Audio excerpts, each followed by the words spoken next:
At the party meant to honor my promotion, my boss humiliated me in front of everyone, giving the role to my sister who had only worked there 6 months. I smiled, I celebrated, I clapped with the rest, but they had no idea what I had already set in motion. In just 3 days, everything would change. They threw the party for me under cafe lights that made everything look warmer than it felt. String bulbs crisscrossed the rooftop of our Manhattan office, the September air smelling faintly of rosemary from the planters I'd begged facilities to keep alive. Someone stuck a glittery "Congrats, Emma" banner over the bar cart, and for a moment, I let myself believe the letters were true. I'd earned this: years of late trains, weekend dashboards, client fires put out before they reached the curtains. My manager, Cal, had said the committee would formalize it tonight, the director title I'd been doing by duty for months. My sister, Lily, stood near the dessert table, new employee badge catching the light like a tiny medal. She'd joined 6 months ago, marketing assistant, fresh enthusiasm, a laugh like tapping glass. Cal clinked a spoon against a flute. "Everyone?" He grinned, all confident veneers and cufflinks. "We're here to recognize exceptional contributions." I fix my smile, the one you wear when the photographer counts down. Coworkers turned toward me, Juliet from finance, Wayne from product, even Barry, who calls every woman kiddo as if that's a neutral noun. Cal lifted his glass. "It takes vision to grow a company. Vision, and results. Which is why tonight, I'm thrilled to announce a promotion." My heartbeat synced with the ice machine. He paused, milking it like a showman. "To Lily," he finished, sweeping his palm toward my sister. "Effective immediately, Associate Director." The rooftop went soft focus. Someone hooped. Champagne met glass like rain. Lily's hand flew to her mouth. "Oh my God, Cal, I..." The banner over the bar cart watched me lie to it with my face. I clapped first. "That's amazing," I said, hugging her. Her perfume smelled like green apple and expensive hope. Cal gave me a half-sympathetic nod, as if I'd been waiting for a different train that never came. "Emma," he said, man to woman, boss to past tense, "you should be proud. She's already contributed more to the company than you. She deserves it." If a sentence could bruise, that one did, clean, hidden under a sleeve. I breathed through it. "Absolutely," I said. "We should celebrate." We did. I poured champagne with steady hands, toasted to Lily's meteoric rise, laughed in the right places. I took photos of her with the skyline behind her, the Hudson a dark ribbon. She whispered, "I didn't know," and I believed her. That detail will matter later. People drifted into little islands of conversation, congratulations here, speculation there. Barry told me, "Kiddo, you'll get your turn," and I pictured placing that promise in a drawer with the other mismatched socks. Juliet squeezed my elbow. "You okay?" she mouthed. I was. And I wasn't. Because here's what they didn't know: 3 days earlier, legal had asked me to review a vendor audit. Our largest contract, Callaway Media, had minor compliance anomalies. I spent 2 sleepless nights charting them, thread by thread, until the whole sweater showed its poles. Someone had greenlit a series of pilot discounts that looked ordinary on paper and extraordinary across quarters. I'd flagged it. I'd sent my memo. I hadn't heard back. And here's what else they didn't know: Cal's favorite phrase, "maximize shareholder value," reads differently when you map it against which projects get starved and which get fed. Lily's new campaign? Greenlit, no guardrails. My team's retention tooling? Next cycle. Speech? Wayne called, handing me an empty flute to tap. "Tonight isn't about me," I said, and the rooftop hummed with approval. I found Lily's eyes across the crowd. I mouthed, "Proud of you." She mouthed, "Love you." Both were true. When the lights dimmed and the banner drooped at one corner, I slipped away to the conference room inside, the cold glass wall reflecting a woman in a blazer that suddenly felt a size too tight. I opened my laptop. The memo sat where I left it, polite subject line, precise bullets, too restrained for the fire it contained. 3 days. That's how long it takes for a banner to curl, for perfume to fade, for numbers to settle into patterns you can't ignore. It's also exactly the time frame internal audit needs when a memo is escalated properly, with the right evidence attached, to the right inboxes, board level, not managerial. I highlighted a paragraph. I attached files I hadn't shared yet, the ones no one knew I had. I scheduled a message for 8 a.m. tomorrow, time-stamped, distribution list carefully chosen. Then I shut the laptop, smoothed the blazer, and returned to the rooftop where my sister held flowers and a future. "Emma," Cal called, handing me a slice of cake. "No hard feelings?" "None," I said, taking the plate. They cheered again, for Lily, for whoever we all pretend to be at parties. I raised my fork. I smiled. And counting down inside my head, I marked the first second of what would really happen in the next 3 days. The morning after the rooftop celebration, the office smelled of stale champagne and burnt espresso pods. I walked in carrying a paper cup, my blazer buttoned, my laptop already warm from the train ride. I pretended it was any other Thursday. Pretended, but inside, every movement had a countdown quality, like chalk marks on a wall. Lily was already at her desk, beaming. Balloons tied to her chair bobbed with the HVAC draft.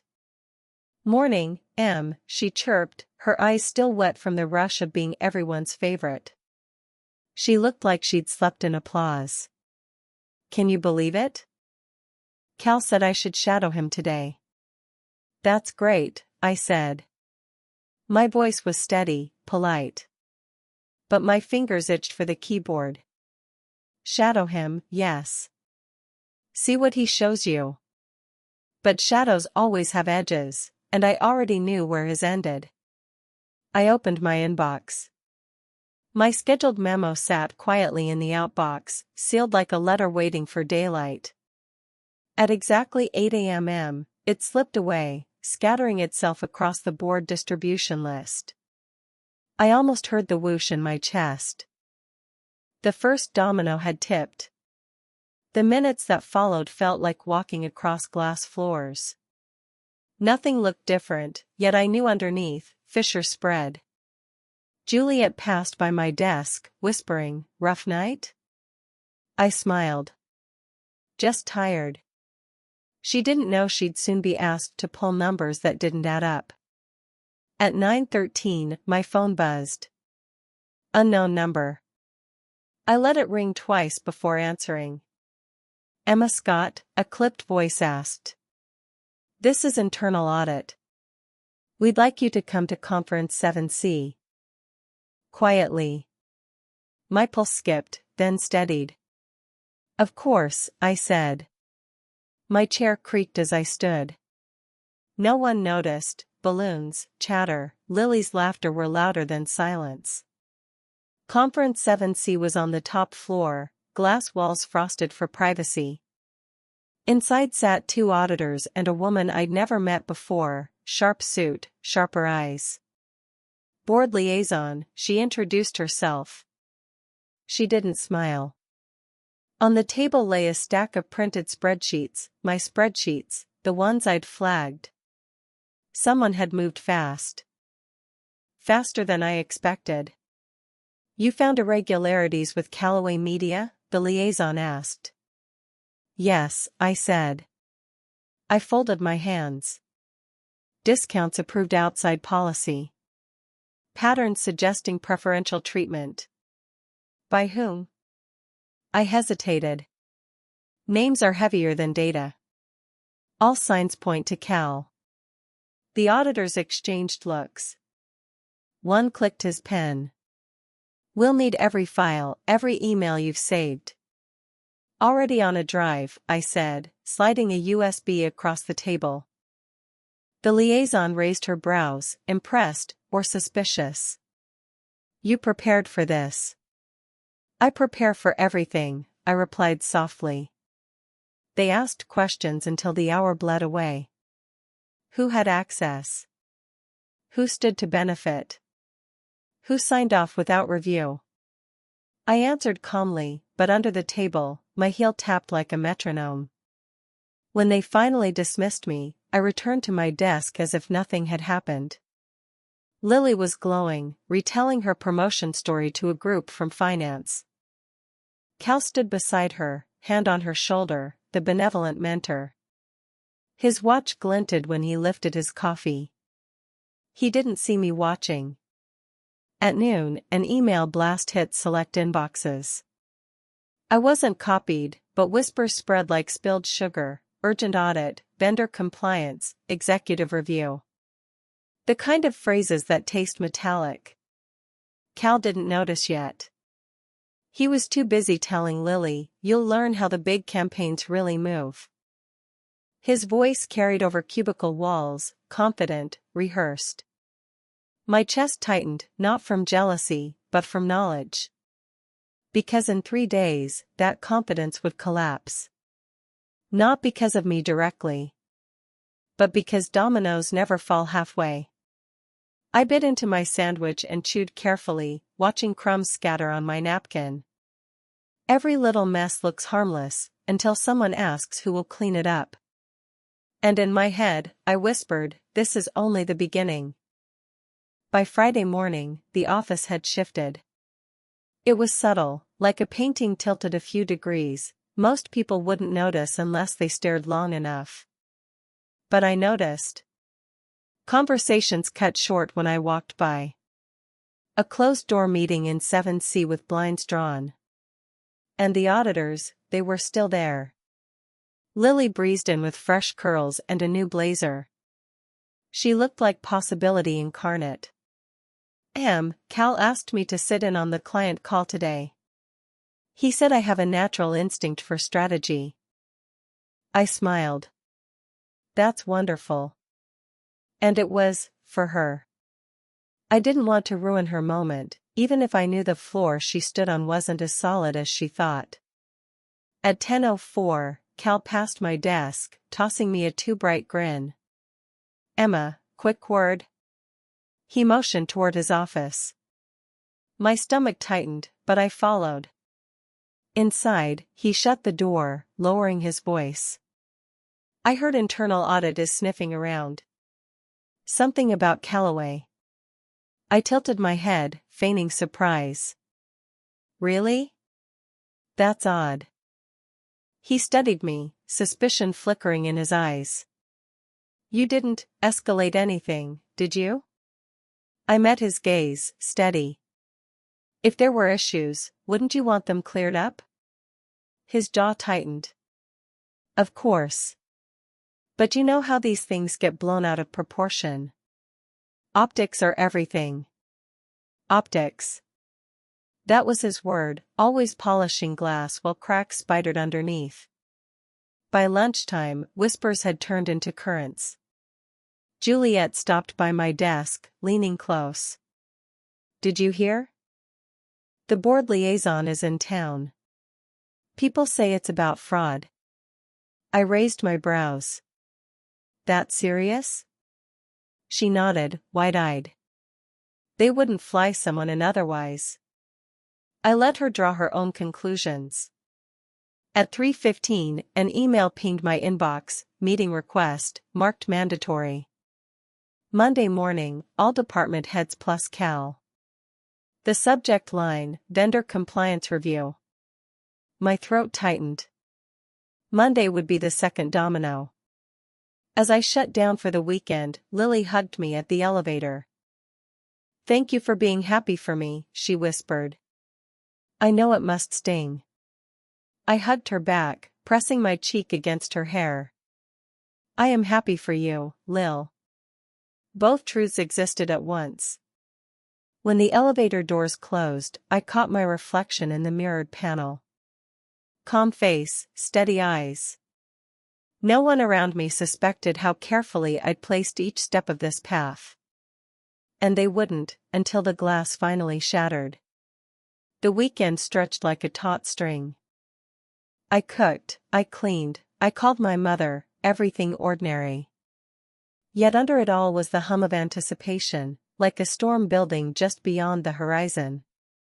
By Sunday night, sleep wouldn't come. I lay awake, watching streetlights paint pale bars across my ceiling. Monday wasn't just another meeting. It was the point where silence would no longer protect anyone. Not Cal. Not the company. Not even Lily. When I arrived Monday morning, the air felt different, charged, uneasy. Employees clustered near the elevators, voices hushed. Word had spread, the board liaison would be present in person. That never happened unless the stakes were serious. At 9 o'clock sharp, I entered Conference 1A. The long table gleamed under recessed lights, pitchers of water lined up like soldiers. Department heads filed in, restless. Cal strode through the door last, Lily trailing close behind, notebook in hand, eager to impress. The liaison began crisply. We've uncovered irregularities in vendor contracts, Callaway Media in particular. Numbers don't match approvals. Discounts were authorized outside procedure. A ripple of unease passed through the room. All eyes drifted toward Cal. He laughed lightly. Every company has clerical errors. We'll clean them up. But the liaison's gaze didn't waver. This goes beyond clerical. She slid a folder across the table. Signatures. Approvals. Patterns. Cal's face stiffened, but he kept his mask. I'll cooperate fully, of course. Beside him, Lily scribbled notes, unaware that each word carved a deeper canyon beneath her mentor. And as I sat there, outwardly composed, I realized something had shifted inside me. There was no way back. Not after the memo. Not after this meeting. Cal's downfall was no longer a possibility, it was inevitable. And yet, I couldn't ignore the question pulsing in my chest. When the glass shattered, how much would cut my sister too? Cal had always been a performer. He thrived under spotlights, boardroom or rooftop, selling himself as the visionary leader who could charm clients, woo investors, and inspire teams. But that Monday morning, under the cold fluorescent lights of Conference 1A, his performance faltered. The liaison's voice was steady, unyielding. These documents show authorization codes traced directly to your account, Mr. Harrison. Discounts exceeding approval limits, repeated across multiple quarters. Do you deny this? Cal leaned back, the picture of casual confidence. Look, if my login was used, it doesn't mean I personally signed every detail. My team has access. Emma, for instance, has worked on these contracts for years. All heads turned toward me. My pulse jumped, but I kept my voice even. I log my work carefully. Every approval I make is documented. I haven't authorized a discount outside policy. The liaison tapped her folder. And your records support that, Miss Scott. Thank you. For the first time, Cal's smile cracked. Lily shifted in her seat, confused. Her pen trembled slightly against the paper. She glanced at me, then at him. I could almost hear her thoughts. Emma? Involved in this? No. The auditors projected a chart onto the screen, columns of numbers, bright red flags marking irregularities. Each one pointed back to Cal. His voice grew sharper. You're making assumptions. These are complex contracts. Without me, half this company's growth wouldn't exist. Without you, the liaison replied coolly, half this company's credibility would still exist. The silence afterward was suffocating. Finally, the liaison announced, "We'll continue our investigation. For now, Mr. Harrison, you are suspended from all vendor-related decisions pending board review." Gasps echoed. Cal's face flushed red, then pale. Lily's jaw dropped. The pedestal she'd placed him on crumbled before her eyes. As the meeting adjourned, people filed out whispering. Cal stormed past without looking at me. Lily lingered, her voice small. "Emma, did you know?" I met her eyes. I knew there were problems. I didn't know how deep they went. It wasn't a lie, but it wasn't the whole truth either. That night, I sat alone in my apartment, the city humming beyond the windows. I should have felt vindicated. After all, this was the point of no return, the moment when Cal's empire began to topple. But instead, I felt a knot in my chest. Because tomorrow, the investigation would only deepen. And with it, Lily's loyalty would be tested. Would she see him for who he truly was, or would she see me as the sister who betrayed her world? I didn't know yet. But I knew one thing with certainty, the second domino had fallen. By Tuesday morning, the office felt like a stage after the curtain had dropped. Decorations from last week's party still clung to cubicle walls, but no one mentioned them now. The air was thick with uncertainty. Cal's office door stayed shut. His blinds drawn. Rumors said he was working from home, but I knew the truth, suspension. For a man who thrived on visibility, invisibility was the cruelest punishment. Lily, though, was restless. She hovered near my desk with a forced smile. "Cal texted me last night. He said it's all a misunderstanding. That the board's blowing things out of proportion." I sipped my coffee. "And do you believe him?" Her lips parted, then closed. She glanced down at her phone, gripping it like a lifeline. "He gave me this chance, Emma. He believed in me when no one else did." A sting tightened my chest. No one else? After all the nights I'd helped her with resumes, the pep talks before interviews, was I invisible too? Before I could answer, Juliet appeared, dropping a stack of reports onto my desk. "Audit wants these by end of day. They're digging deeper into every Callaway invoice." She lowered her voice. "Emma, they're looking for accomplices." The word lingered like smoke. Accomplices. My eyes flicked to Lily, who had paled. "Why would they think?" she began. "Because fraud rarely happens alone," Juliet said grimly, and walked away. For the rest of the day, Lily avoided me. She buried herself in work, though her hands trembled when she typed. I wanted to reach out, to remind her that my loyalty hadn't changed, even if hers was tangled in misplaced faith. But I stayed silent. Sometimes silence holds more weight than words. That evening, as I shut down my laptop, I caught Lily watching me. Her eyes brimmed with questions she couldn't ask. And for the first time, I wondered if my sister wasn't just caught in Cal's shadow, but if she was starting to become part of it. And that terrified me more than anything. Wednesday arrived heavy with tension. Conversations dropped when I entered rooms. I could feel it, the widening gap between those who suspected the truth and those clinging to Cal's charisma. By mid-morning, the liaison summoned me again. This time, Lily was already there. My stomach knotted. "Miss Scott," the liaison said, looking directly at my sister, "we've reviewed recent approvals tied to your campaign.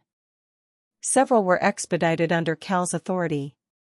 Did you request those discounts?" Lily's face drained of color. I didn't know they were irregular. He told me it was standard procedure. The room went silent. My heart ached, watching her crumble under questions meant for him. She wasn't guilty, just naive, eager to please. Afterward, she avoided my gaze. In the hallway, I whispered, "Lily, none of this is your fault." But she shook her head, eyes glassy. "If he falls, I fall too. Don't you see?" I did. And that was the danger. By sunset, whispers spread like wildfire. Cal might be forced to resign. Some pitied him. Others sharpened their knives, ready to take his place. And through it all, Lily stood in the middle, too close to him, too close to me. Torn between shadows and light. I knew then, the storm wasn't over. It was only circling closer. Thursday morning, the company felt like a held breath. Everyone waited for news, eyes darting toward their inboxes. I tried to focus on work, but the tension was a constant hum. At noon, it happened, an emergency all-hands meeting.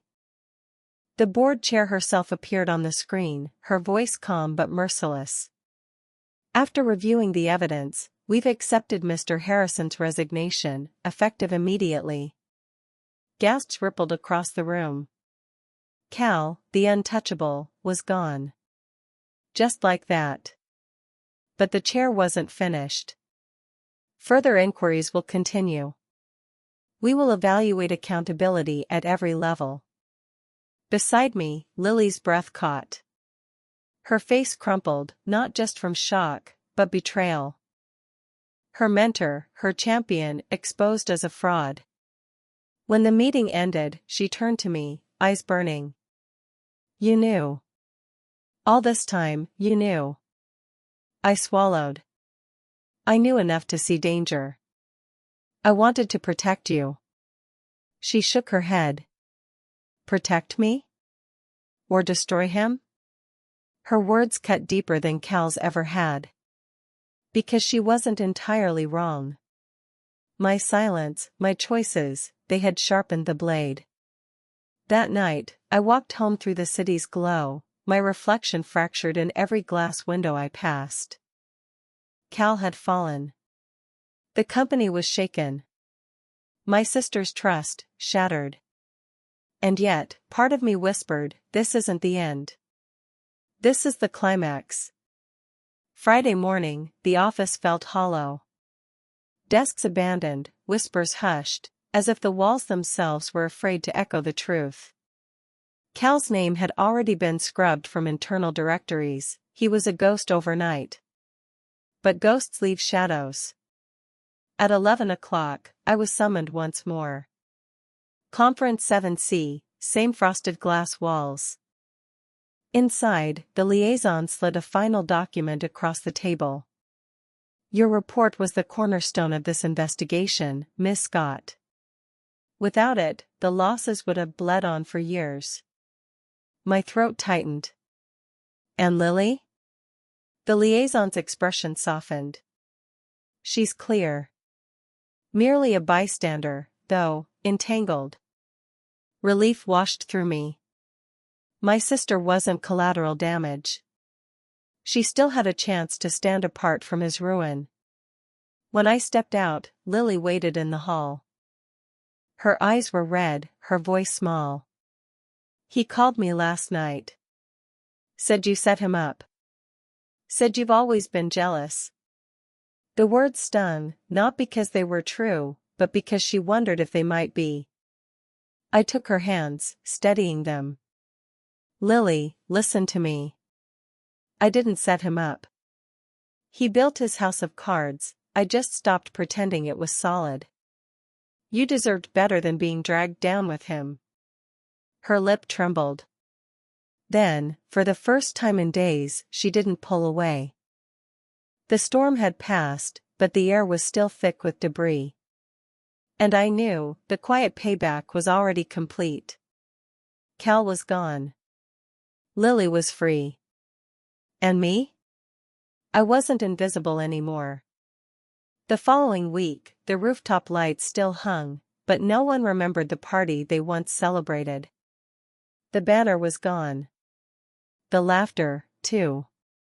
What lingered was silence, and the echo of what had collapsed. Cal's name never returned. His resignation was wrapped in a sterile press release about personal reasons. But everyone knew the truth. The board quietly tightened controls, policies rewritten with my notes at their core. Lily sat across from me in the cafe downstairs, nursing a latte she barely touched. "I don't know if I should thank you or hate you," she admitted softly. I reached for her hand. "You don't have to choose. Just know I never wanted to hurt you. Only to stop him." She studied me for a long time before nodding. "Maybe one day, I'll understand." When she left, I stayed behind, watching sunlight strike the windows of our building. I had no promotion, no title, no glittering toast. But I had something stronger, proof that truth still mattered, and the quiet power of patience. In the end, my revenge wasn't loud. It was steady. Invisible until it wasn't. And as the city moved on around me, I realized I didn't need a party to honor me. I had honored myself.